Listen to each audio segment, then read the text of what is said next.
はいどうもってなんです。本日なんですけども、なんかね、無性に揚げ物が食べたくなりまして、なんかそういう時ありません？油を飲みたいみたいな。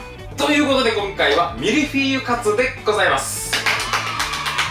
個人的にはね、1枚で揚げたクラシックなとんかつ、あっちも好きっちゃ好きなんですけど、僕個人的にはミルフィーユにしてある方が僕は好きなんですよね。ちょっとね、手間はかかるけど、それにそこまで高いお肉を使わんでも美味しくできるし。というわけで早速、本日も作っていきましょう。さあでは作っていきましょうか。一応今回の料理としてはミルフィーユカツなんですけど、ただ1種類だけ作ってもね、面白くないかなと思ったんで、一応今回3種類考えてます。まず1種類目、普通のプレーンタイプ。2つ目、梅しそ。んでチーズイン。本日はこういったラインナップで参ります。んでこのカツと一緒に、ご飯とお吸い物を添えて、とんかつ御膳で参ります。というわけで、まずは梅しそとチーズインに使う梅干しだったりとかしそだったりとかチーズだったりとか、そういったものの準備に入りましょうか。まずはこちらの梅干しで、まず中の種をね除きたいんですけど、いつも通り包丁を使ってこうやってね絞り取ってもいいんですけど、今回より時短ということで今回はもう手でいっちゃいましょう。ただ梅干しの種の先端部分、ここ痛いんで、ここでブツッとならないように程よく力を加減してあげながら、種を除いたらまな板へ。今回こういった感じの梅の実だけじゃなくてしその葉も一緒に入れてあるので、包丁を使って細かくしてあげる感じ。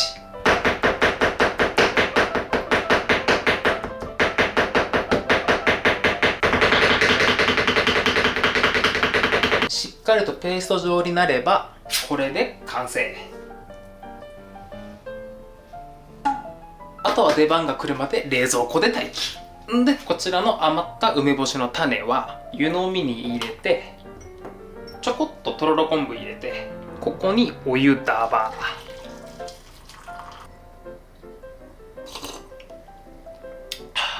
いい出汁が出るね。でしかもこれ一度飲み終わった後、もう一回とろろ昆布入れて、もう一回煮出せる丼。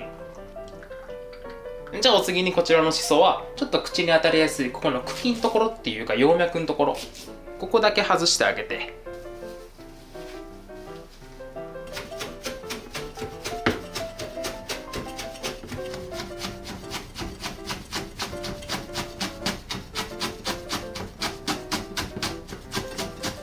で軽くほぐしてあげて、これで完成。では続いてがチーズインの方の下ごしらえに参ります。で今回使っていくチーズはこれとこれと、もうこれも使っちゃおうかな。でこちらからコンテ、ナポレオン、ヤクチェダー。このコンテがフランスのスイス側の国境あたり、あたりで作られる牛の乳を使ったチーズで、こっちのナポレオンチーズがこれも同じくフランスなんですけど、スイス側じゃなくてスペイン側、こっち側のピレネー地方で作られる羊の乳のチーズで、このヤクチェダーがネパールのヒマラヤ付近、あそこら辺に住んでるヤクっていう動物の乳で作ったチーズ。初めて見たかもしれん。ヤクの乳で作ったチーズってどんな香りがするんやろうね。じゃあまずコンテ、これはもうね外さんよね。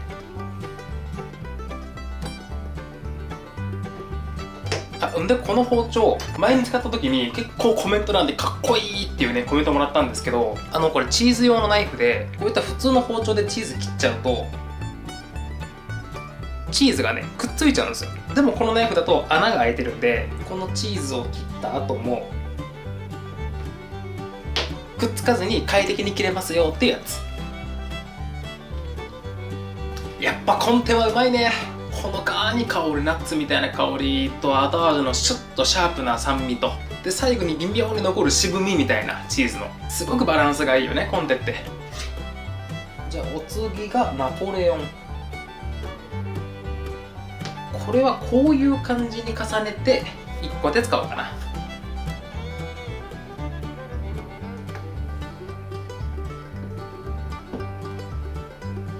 じゃあちょっと試食。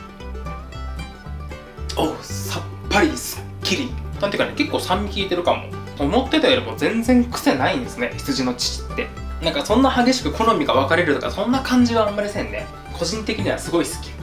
じゃあ最後が焼くのチーズ。あ、さっきまでのやつより柔らかい。ハードっていうよりセミハードって感じやね。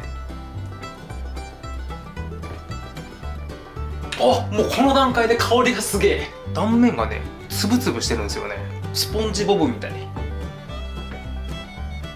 あー、これ苦手な方は苦手やろうな。口に入った瞬間、スイスのエメンタールチーズを食べてるみたいな、なんかあんまり主張してこないというか、だいぶおしとやかやなっていう印象を初めにパンと持つんですよ。でもそっから先、これなんて言ったらいいかな、独特な風味やな。んでちょっと獣っぽい香りもするかな。んでね、味わいとしてはね結構重厚感あるかも。なんやかんや言ってますけど、僕はこれ好き。多分チーズ好きな方は、おお、これなんか珍しい味がするっつって多分パクパク食べると思う。なんかそういう感じ。っていうわけでこちらからコンテ、ナポレオン、焼く。すべてスライスし終わりましたんで、乾燥しないようにしっかりと密封。んで出番が来るまで冷蔵庫で待機。で、今回のチーズインのやつ、普通にチーズ入れるだけじゃなくて、ちょっとね、イタリアンテイストにしようかなと思いまして、一緒にこちらも挟もうと思うんですよね。セミドライトマトのオリーブオイル漬け。今回使うチーズをチーズ屋さんで購入してたら、横にねこれが置いてあったんですよ。で、うわ、うまそうと思って思わず購入しちゃったんですけど、この量で1021円。高いね。ちょっとびっくりした。で、これ調べてみたら、なんかね自宅でも作れるみたいで、オーブン使ったり電子レンジ使ったり天日干しとかで、だから今回使ってみて美味しかったら自分で作ってみようかな。次はまずは味見という名のつまみ食い。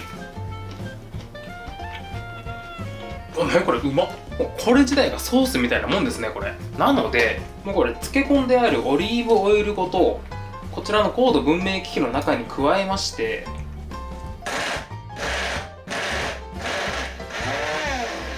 あんまり回らんな。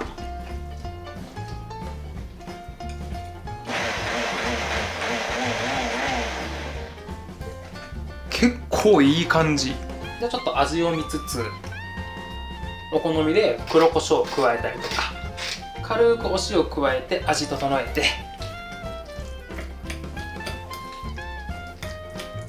これで完成。味としてはめちゃくちゃうまいね、これ。もうトマト自体の水分が抜けてる分、なんていうかね、めちゃくちゃ煮詰めたトマトソースって感じ。ただね、このトマトの皮っていうかな、薄皮ちょっと結構口の中残っちゃいますけど、なんかそれはそれでこうなんか粛々食感というか、なんていうかね、食べるソースみたいな感じ。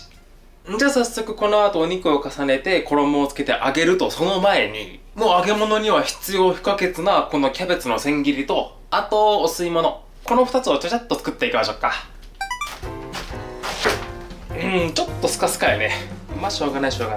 この芯の先端部分のここを境目に、ここでズバッと半分にしたいので、ちょっとマーキングで安定させて、ここのマーキングめがけてこの状態にして、この低い方と高い方どっちを手前にするかなんですけど、結構お店とかでキャベツの千切りする時ってこういう切り方、こう引いてこうやって切るなら低い方を手前の方がね、この包丁の形というか、なんだろう、この動きと合ってるからいいような気はするんですけど、僕自身の最近のキャベツの千切りってこういう風に切るんで、今みたいに低い方が手前だとこの動きが大きくなっちゃうんですよね。だから僕は高い方を手前にして、こういう風に切る方が僕は楽かな。でちょっとこの高さがやりづらいなと思ったら、有名な話ですけど、これ半分くらい2分割してあげて、ちょっと高さを低くしてあげて、こうやって切ってあげてもいいし、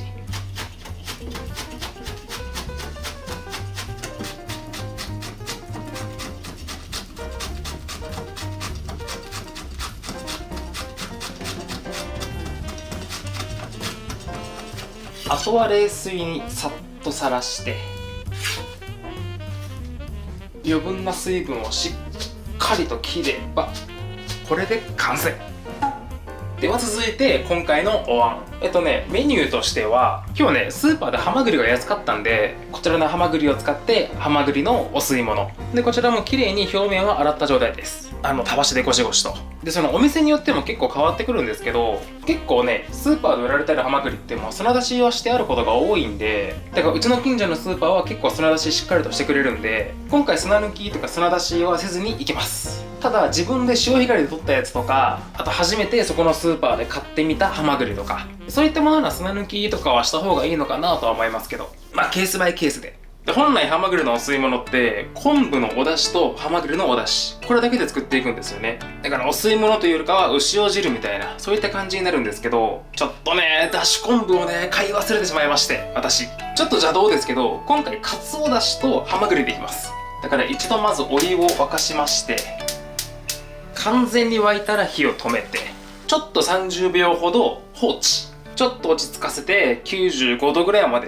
冷ましたら、今回お湯の量がだいたいね 1.2 リッターぐらい、1リットルに対して成人男性のワシッと掴んだ1回分の節、もう節を加えたらもう至らんごと触らんで、このまんま2分くらい、あとはこれを雑味が出らんごと静かに優しく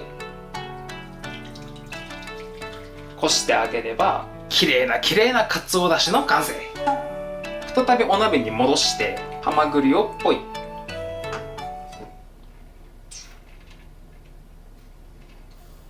かわいい。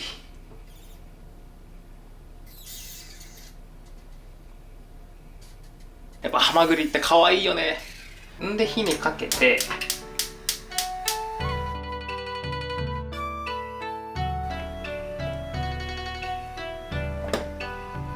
開いたら開いたものから回収。火入れすぎるとね硬くなっちゃうんでね。でこっちのお出汁の方はこのハマグリのアク、これだけお掃除してあげて、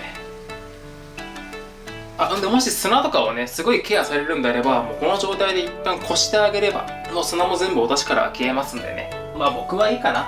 でハマグリ自体の塩分もあるんで、一旦ここで味をチェックして、香り付けの申し訳程度の薄口醤油、もうちょっとかな。でみりん、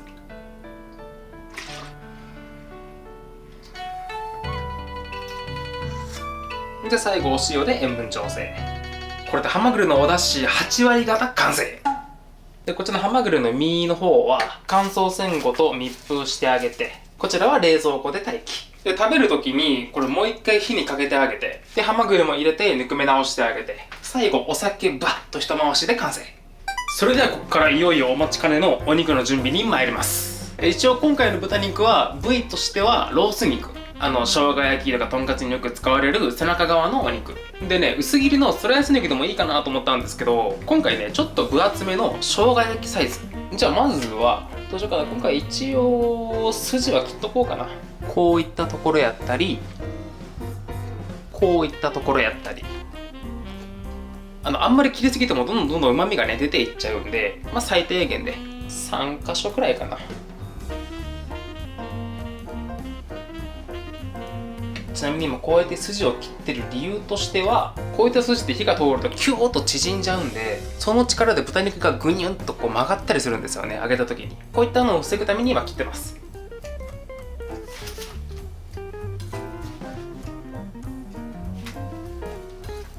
では筋が全部切り終わりましたら、続いてこのお肉を叩いていく作業ですね。ちょっとこういったまな板でガンガンやるとこれ普通にへっこみますんで、ちょっと硬めなやつを下敷きに。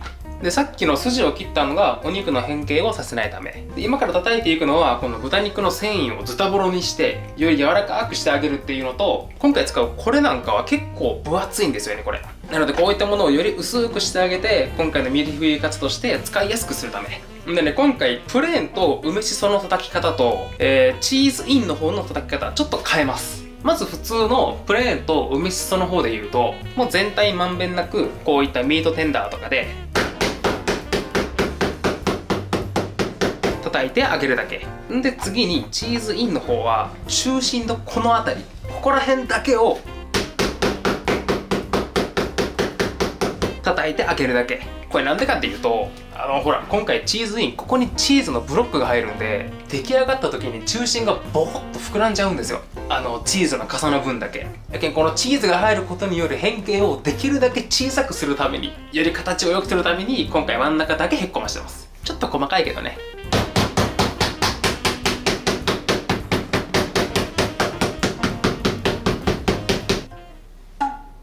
ちらがチーズ用の、こちらがプレーンと梅しそ用。じゃあ、あとはこの豚肉たちをミルフィーユ状に重ねていくだけ。ではまずプレーンから。まずは重ねていく前に、ここでちょっと下味。今回の下味、表面にくるというよりかは中にめり込ませます。塩と胡椒。あとは積み重ねていって、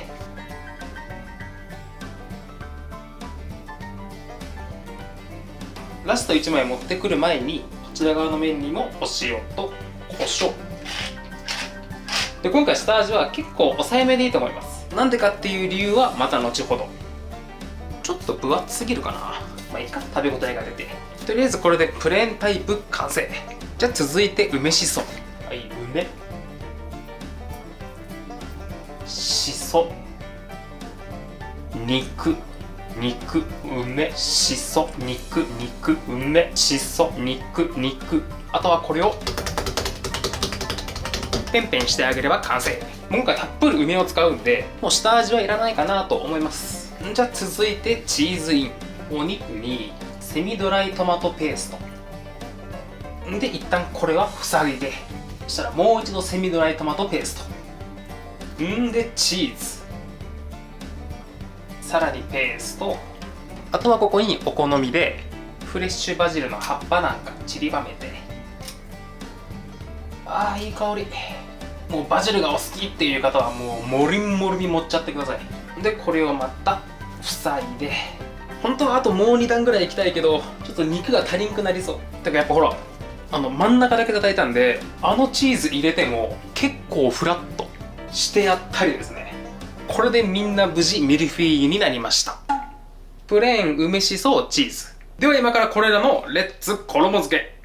ではいつも通り、パン粉につける前のバッター焼きから。今回ご用意したのが水、全卵、強力粉。薄力粉でもいいんですけど、なんせ今回1枚のお肉じゃなくて積み重なってるやつなんで、揚げ油の中で分解しないようにちょっとしっかりめの衣にしたいんですよ。なのでよりドロッとしてまとわりつきやすいように強力粉。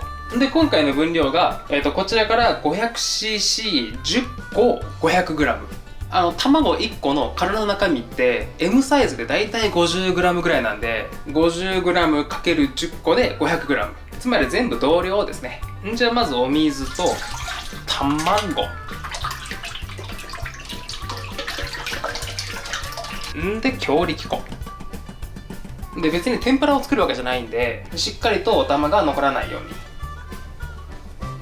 これ混ざると結構ドロッとしますんで。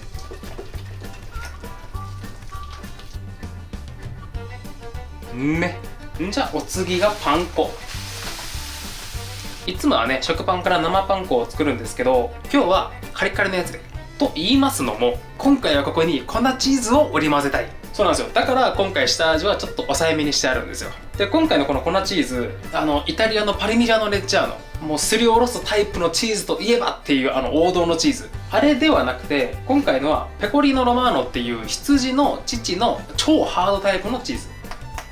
パルミジャーノよりかは若干柔らかいけどね。こちらを適量すりおろしまして、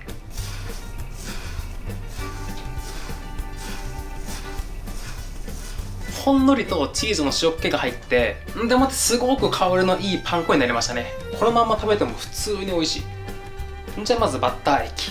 もうこれくぐらせるというより、これもうね、手で塗れるんですよ。すっごくドロッとしてるので、サイドまでしっかりとつけてあげて、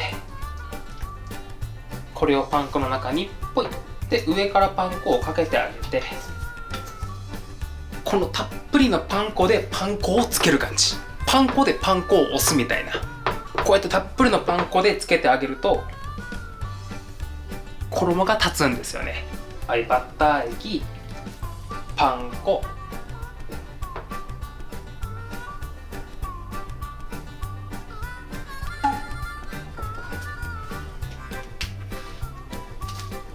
これでチーズ3種類完成。それからプレーンと梅しそ、いよいよ揚げていきましょうか。ちなみに今回の油はこちらの太白ごま油。すごい高いんですけど酸化もしにくいし、で油もさらっとしてるし、個人的にはすごい好き。もうちょっと価格的にコストを抑えるんであれば米油とかそういったのがいいかなと思います。普通のサラダ油とかよりもそっちがいいかな。で、揚げていく温度なんですけど、見てもらって分かる通り今回めちゃくちゃ分厚いので、180度ぐらいにいきなりボーンと落とすと、おそらく衣が焦げて中は生っていう状態になっちゃうんで、やけんまず140度とかそのぐらいから入れ始めて、んで表と裏しっかりと揚げて、んで最後温度ガーッと180まで上げてカリッとしましょうか。じゃあこの140度の油にポイ。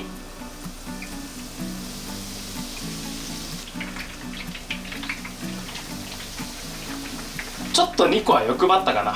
鍋肌に当たるわ。で、入れたら温度が下がるんで、油のちょっと火加減上げて140から150度の間をキープ。てかあかんな、これ鍋肌にめっちゃ当たっとるわ。多分これ焦げます。2分したら裏返して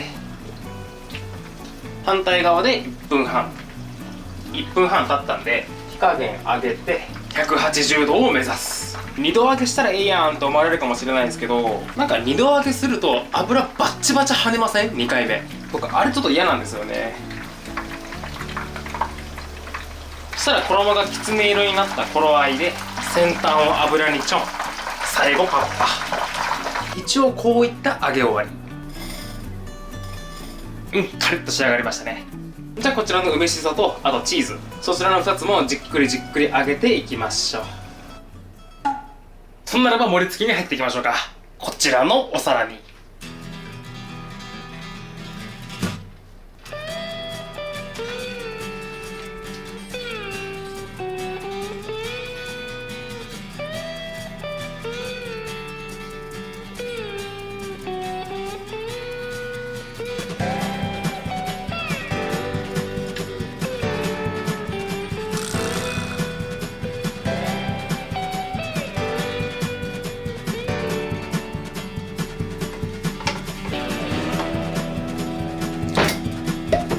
日本酒を一回し。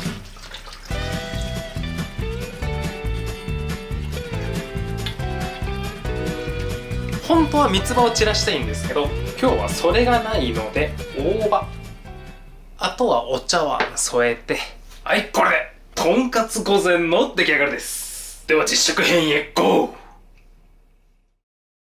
というわけで無事に完成しました。で、今もう開けてから結構時間経っちゃったんで、まあ冷めてるでしょうね。なのでこちらのオーブントースターでもう一個一個温める感じで。そんならばいただきます。今日はなんとなくこっち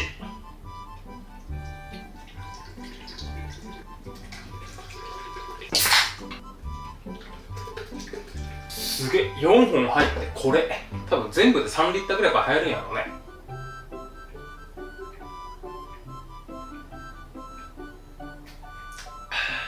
重っ。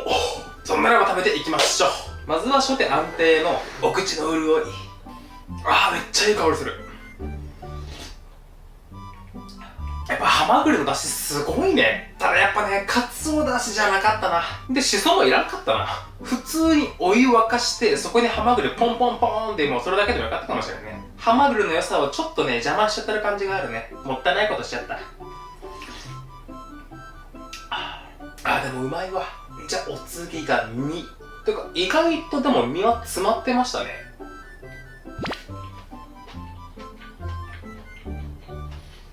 これいいハマグリだわ。なんでこれこんな安かったんやろ。で、最小限の火入れしかしてない分ブリンブリンで、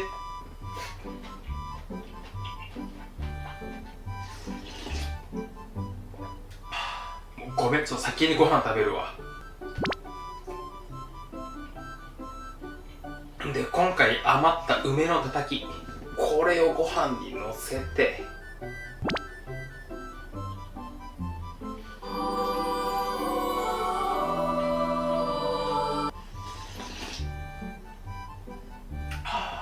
もうこれだけでいい。和食って素晴らしいわ、ほんと。いや、ごめん、カツ食べろって話よね。じゃあまずはプレーンからいきましょうか。こちらをアルミホイルにのせてオーブントースターにドーン。どんくらいかな、5分くらいかな。その間にご飯の準備、そしてベジファースト、ごまドレッシングダーバー、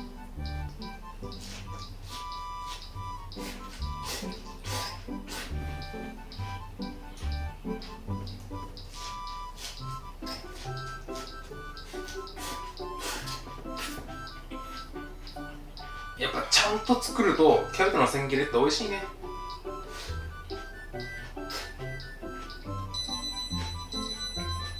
よっしゃ、ぬくめ直し終了。あ、ちょっと焦げたな。せーの。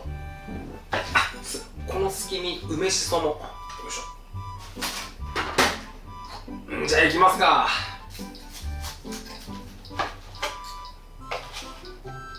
いい感じ。もうほんとピンクと白の中間のいい火の入り具合。じゃあまずは文字を。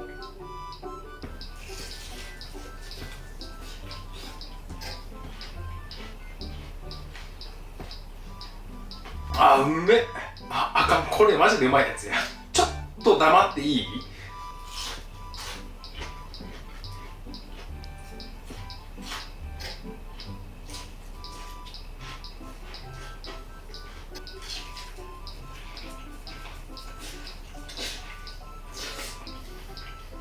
最後からしのっけて、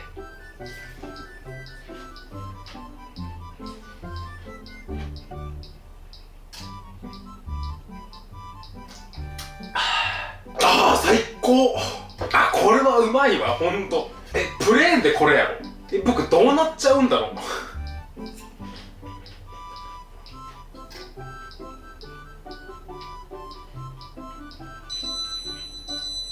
う。ナイスタイミング。お次が梅しそ。じゃあいざ弾肉式。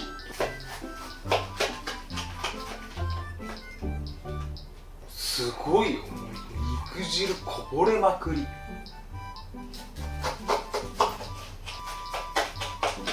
いや、これ絶対うまいでしょ。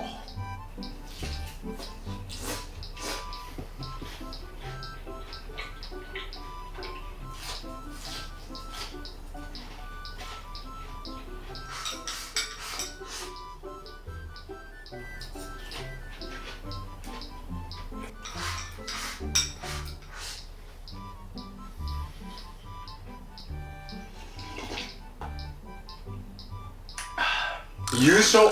お米との相性半端ないね、これ。あ、それは梅しそやけんね。まあそうか。全然お肉硬くない。最高の火入れね。でね、結構梅としそ入れすぎたかなと思ってましたけど、むしろこんぐらい梅としそ入れた方が美味しい。いい塩梅やわ。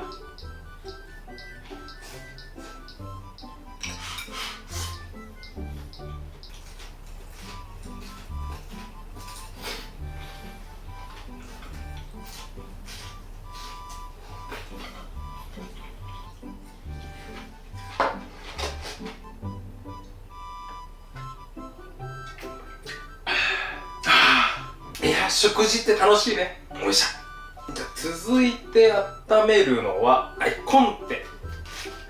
はい、いってらっしゃい。んでね、もうここにあるの、さっきと同じ梅しそなんで、ちょっと僕は食物。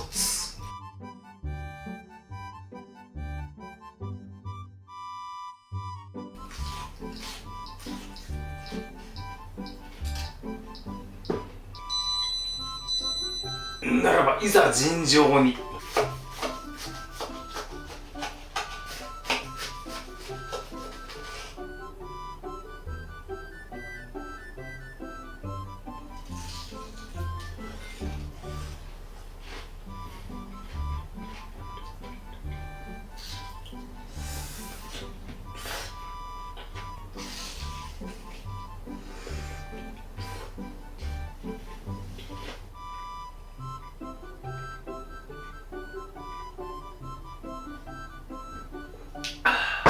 これはね、ご飯じゃない。これはビールだわ。多分これね、若い方みんな好きなはず。マルゲリータ。そりゃトマトソースとチーズとバジルやけんね。めっちゃうまいよ、これ。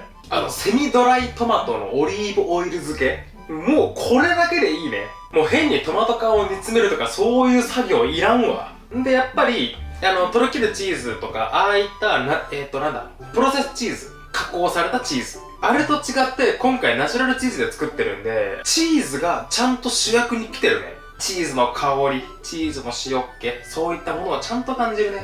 で、こっちのコンテに関しては、主張してくる度合いとしては、豚肉と二人三脚。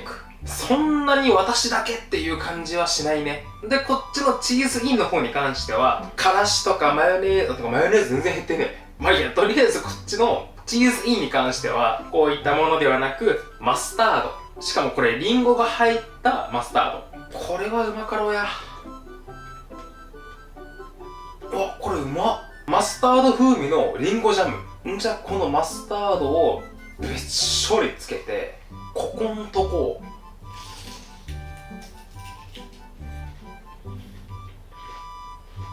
今日食った中で一番うまい。これうま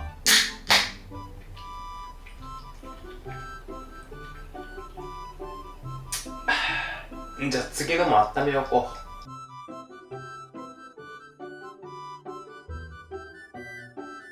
う。じゃあ続いてがナポレオン。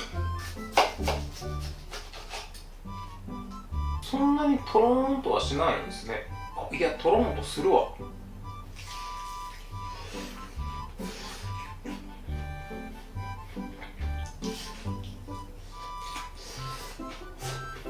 これ表現難しいですね。ごめん、ちょっと一回さっきのコンテ。両方とも美味しいんよ。味とか香りのグラフをこういう感じのグラフで表したときに、コンテの方が先にふんとくる感じ。ナポレの方が後からふんってくる感じ。今回のトマトとかバジルとかカツとかこの豚肉の油とか、こういった他のものと波長が合うかって言われた時に、僕個人的にはコンテの方がこの波長が合うような気がした。両方とも美味しいんやけどね。好みの問題ですね。でもやっぱ両方美味しいわ。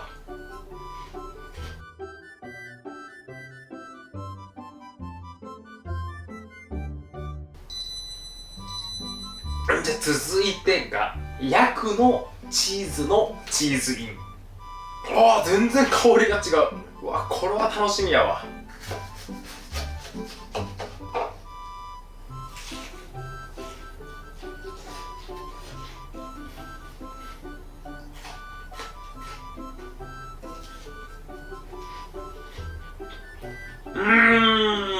これはすごいね。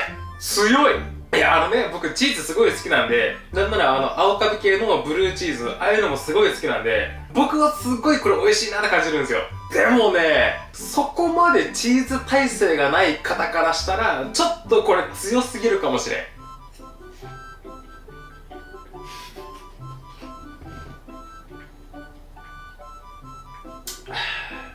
ビールとよう合う。酔っ払ってきた。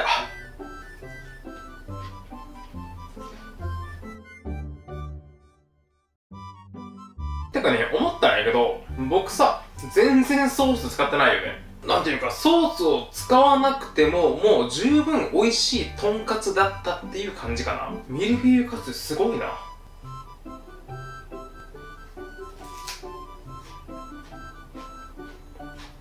すごい、清涼感でしかない。この2本は後で天ぷらにしよう。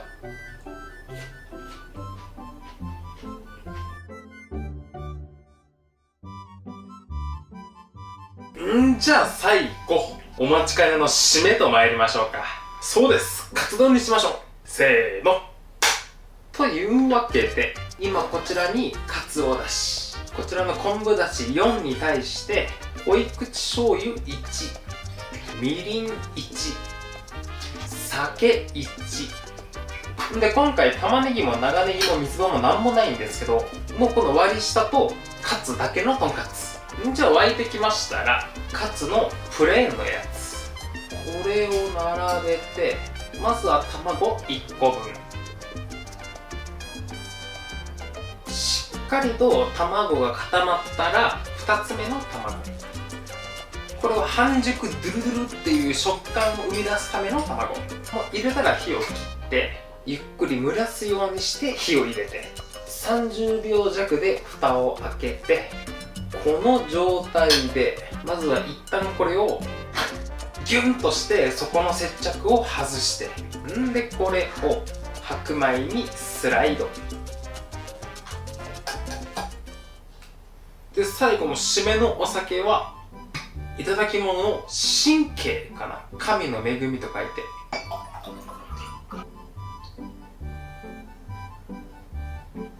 うわこの子好き。見えるところに置いとこう。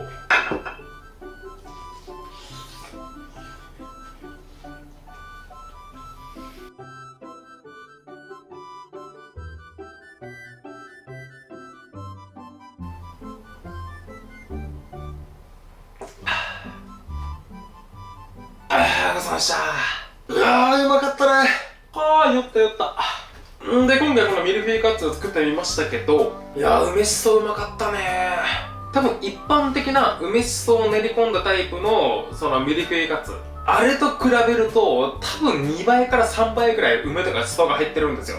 だけどそのおかげでね、梅しそ風味じゃなくて梅としそと豚なんですよ。あとチーズインに関してもなんていうのかな、もうねそれ単体でうわうまいなって思えるほどまで味をつけてあるんで、多分ソースとかはつけんでいいと思います。あれに関しては逆につけちゃうとちょっとしょっぱいなって思われるかもしれない。